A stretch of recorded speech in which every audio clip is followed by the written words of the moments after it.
In today's video, we're going to be drawing and then shading in a picture of a castle.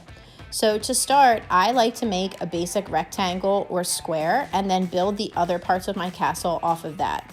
So here I'm going to be adding a lot of taller, skinnier rectangles to serve as the towers for this particular castle, but it really can take on any shape that you want.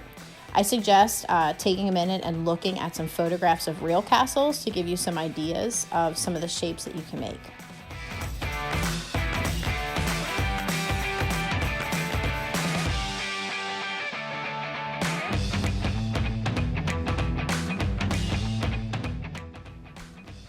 Once I finish the basic shape of my castle, I'm going to go back and start filling in some of the details like the doors and the windows. Nothing has to be incredibly complicated in this step. If you take basic shapes like an archway or a rectangle and repeat it over and over, you can come up with some pretty cool patterns.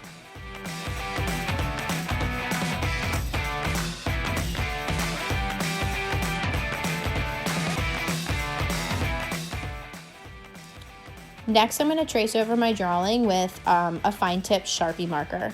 You could also use a regular black marker or even a black pen for this, or you could just leave it completely in pencil. That's fine as well.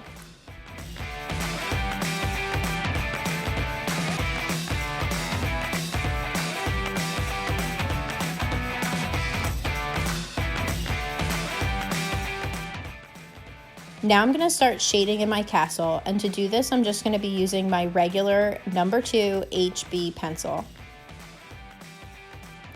First, I'm going to press hard with the pencil to make a darker shade of gray and trace around the outside of this thin rectangle shape.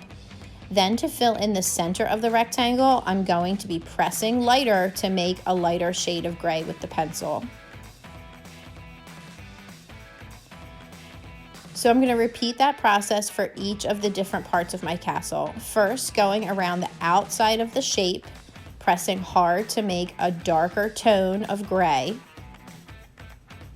And then as I move towards the center of the shape, I'm going to use a medium pressure and then finally a light pressure to change from dark to light gray and give the shape some definition. Notice as I'm shading that my hand is not up near the point. I've moved it back on the pencil, which gives me better control of the pressure and the shading that I'm doing. So then I'm just going to go to each part of my castle and shade it in the same way, going dark on the outside and then lighter as I move towards the middle. It does take a little bit of time to work your way around the whole drawing, but I think the results in the end are well worth it as we make it look three-dimensional and your castle seems to pop right off the paper.